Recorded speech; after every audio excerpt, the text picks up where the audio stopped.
Welcome back to the Advanced Selling Podcast, the longest running sales training podcast history. I'm Bill Caskey. I'm Brian Neal. And we are pleased to be with you today. We are on video. We have no idea where this video is going to show up, but I'm also, of course, on audio. So welcome back. If you are a newcomer to the Advanced Selling Podcast, I know we have a lot of new listeners, go to advancedsellingpodcast.com. There's a lot of info there. I think we even take you back through the top 10 most popular episodes, which I have my family review like on a weekly basis to make sure we're not missing something.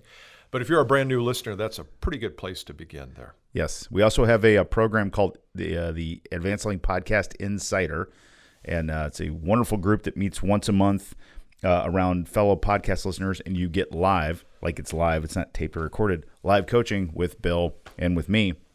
We break into breakout groups who work on real problems. There are groups that connect outside of that. So if you're not a member of the Insider, you need to go check that out. It's advancedsellingpodcast.com/insider. So I was listening to a podcast on the way over here today. Do you listen to a lot of podcasts? I'm not a big voracious consumer of podcasts. I can tell. It's obvious it shows. So there's three things that hosts do that drive me nuts. Can I tell you what they are, and then you tell me if this would drive you nuts? I'm guessing I do two of them, but go ahead. You probably do. We probably do. One is where I think I've said this before, where the host fawns over the guest. Oh my gosh, too Brian, gushy. It is so good. I have been following you. I've been creeping. Actually, sometimes I just go hang out at your sidewalk. Yeah, I don't like fawning. It just feels, too gushy. Okay. The opposite of that is where the guest says something that's like a gem, like an unearthed gem that's sitting right there. Well, that's a good question, Mr. Host. As an aside, I was in prison with my parents when I was 9 years old, and the host never comes back and says, whoa, tell me. You were in prison with your parents? Huh? They blow by it. I think what happens is the host just gets so on track to ask the next question, they really don't listen. Really don't listen. That reminds me of Handsome Dan from Wayne's World. Thank you, Travis. Handsome Dan, a wonderful character. Yeah, for those of you listening that have seen Wayne's World, you know Handsome Dan character. He's basically interviewing Wayne and Garth. It's this famous DJ. And he's not paying a lick of attention to them. And he's going, and then Wayne realizes he's not paying attention to him. So you're not listening to a word I'm saying. Talking about Wayne Stock. Very exciting, big event. Everybody's excited, huh? Yeah, it's going to be a big concert at Adlai Stevenson Park. It's just going to be a big party, We got some great bands coming. Like Aerosmith? I just want to remind everybody that there's still plenty of tickets left. But that's no reason to wait till the last minute. Because it's just a chance for the city of Aurora to do something. Fun. And to put the city on the map. It's a lot of work. Oh, well, work is hard. You're not really listening to me, are you? I mean, I could say anything right now, like, you're a complete tool. But you wouldn't hear it, 'cause you're a freak with a microphone. It's not even challenging anymore. It's like shooting fish in a barrel. Isn't that true, Sphincter Boy? What? Oh! They're getting closer all the time. All right, good information about Wayne Stock. Very exciting. We'll be back with more right after Pig Sports. Right now, it's 16 minutes past the big hour. Is that not right, Mr. Scream?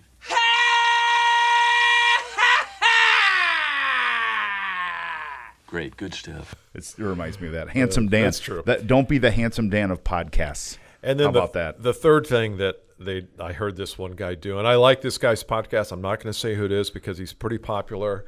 He just did a deal with Spotify. No, not him. No, he would never do this. But whenever, like, if I were to ask you a question, like, Brian, tell me what time it is right now. Just give the time, and I'll give it 9:25. Thank you for that. Thank you for that. Thank you for all of these things. The way you looked at your watch, way you. It's like you have to thank somebody for every answer. Thank Steve Jobs. Yeah. Okay. So if you're Apple hosting Watch. a podcast, please don't thank the guest for every answer. It's gush. annoying. Okay. We don't really do that. We don't have as many guests, so like a little harder to do that. So. We don't. Okay, so today's Thank you for letting me do that. That was wonderful, by the way. Okay. I love "Don't Be the Handsome Dan" of the podcast. Well, that was yours, so of course you love it. I just snorted. I just love Handsome Dan. Good character. All right, here we go. We're doing questions, and we're doing these are binary answers, and then we're going to reveal them. Right? So we've got 4 questions we're going to ask. These are binary answers, mean they're yes or no questions. They're should I's. Should I blank or blank? Bill and I, for those of you listening, we have these little cards we're going to hold up for the video, and then we'll say what our answer is. But we're going to reveal them as we go, so we don't know what each other's answer are. And then we're going to talk about it, and we might have the same answer, we might have a different answer. Who knows? We'll see where it goes. Cool. The whole reason we have this entire setup here is for these, is so that person can, for 7 seconds, see we had these cards produced. Those of you who are just listeners, we just produced these cards, actually.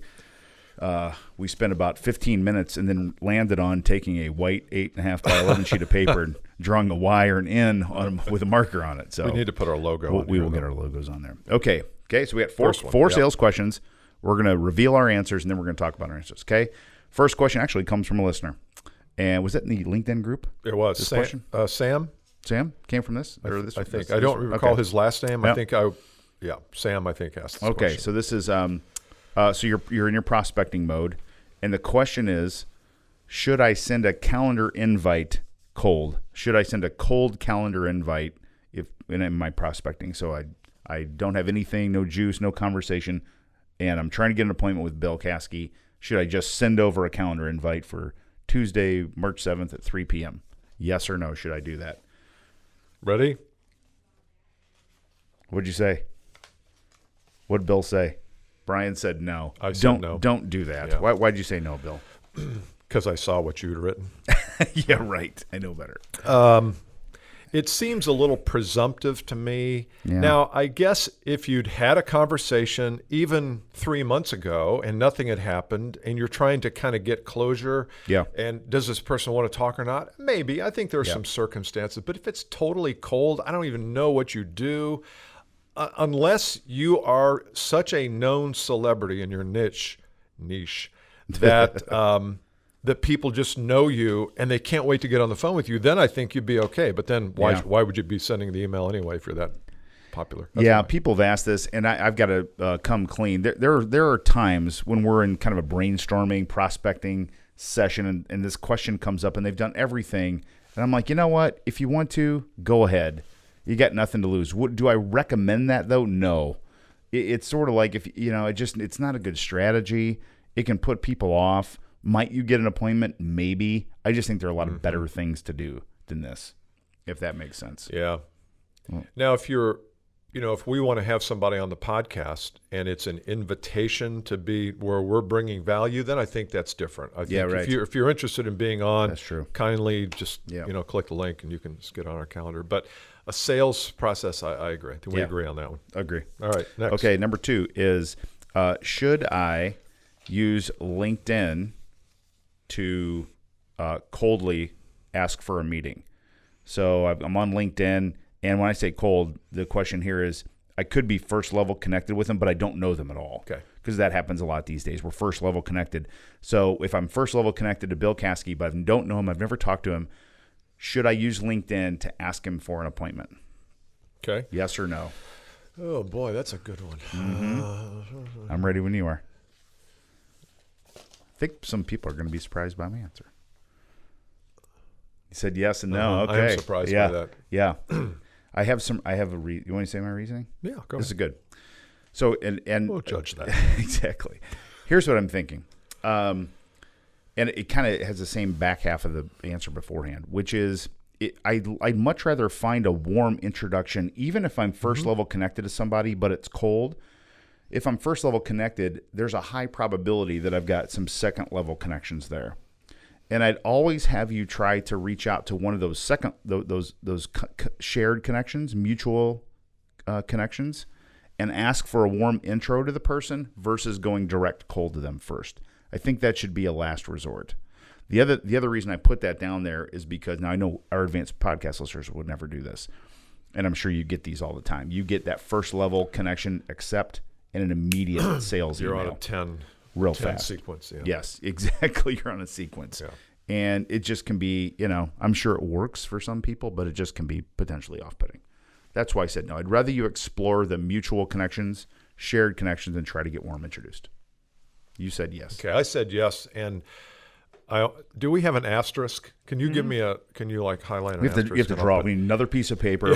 Well, let's talk to yes. Now we need four. Let me get with production. Hang on.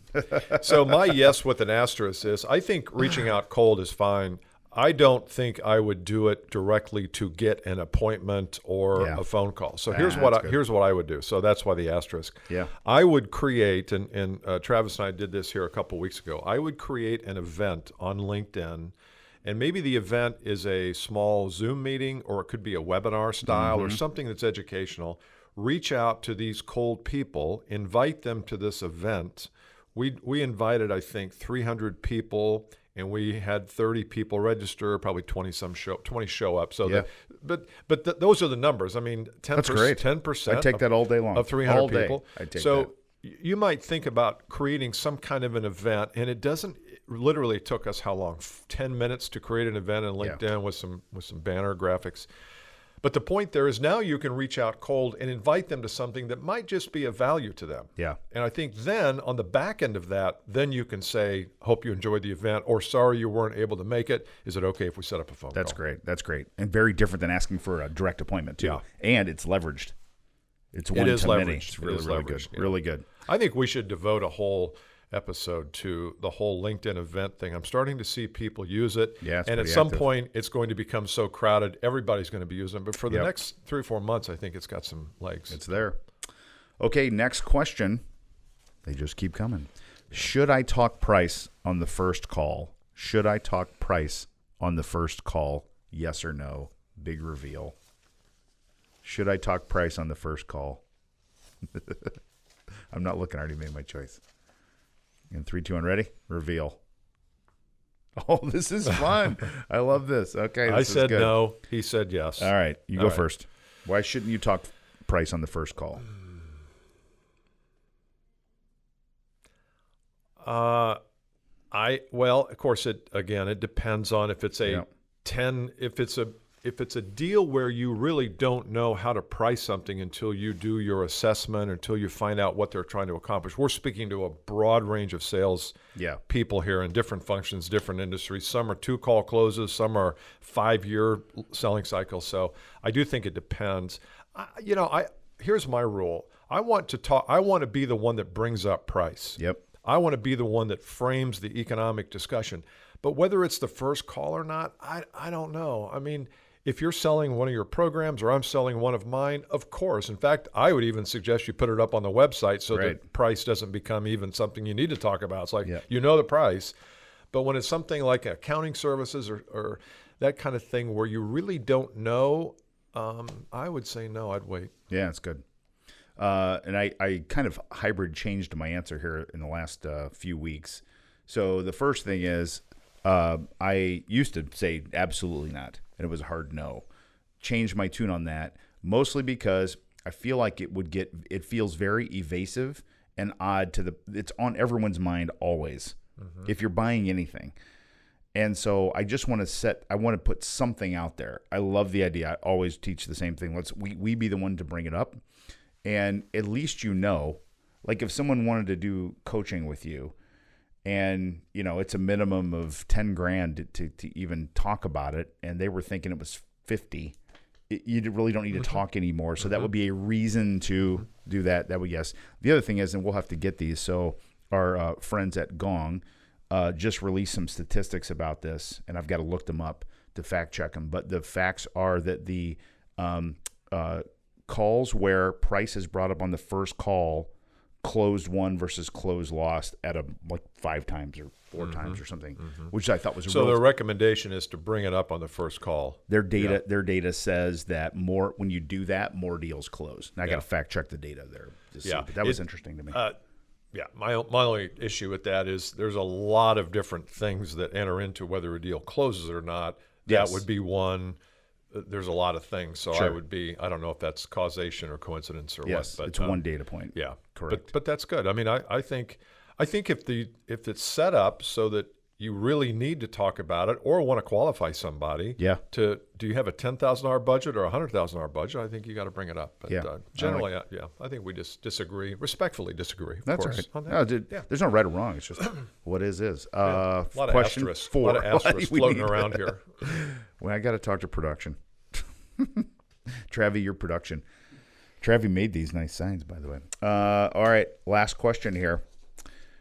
Should I go over the buyer's head if and when I know that there's another person in the decision process that I'm not talking with? Should I go over the buyer's head if I know there's another person in the decision process that I'm speaking with? Deep breath. That's a hard. I know it is. That's a hard duality. Bipolar. Okay, I have bipolar from that question. Giving you the heebie-jeebies. Okay, I have an answer, but my answer. I've explained my answer away. Ready when you are. Reveal. Should I go over the buyer's head when I know there's someone else involved? If I'm selling something to the Advanced Selling Podcast and I'm talking to Travis, and Travis is keeping the person at bay, should the person call us directly? Yes. We're going to get 1 billion calls. Yes. Okay. I said no. Okay. But here, I think I have an asterisk here. This is good. Here's my no. It's kind of loaded. You're going to say, oh, it's kind of a cop-out. I never want you to think about going over someone's head. So I always want you to think about including everyone in the process. So if you're asking yourself, should I go over their head? My answer is no, never go over anyone's head is my answer. Sit back and say, how should I engage this group in a process that's valuable for them and valuable for us?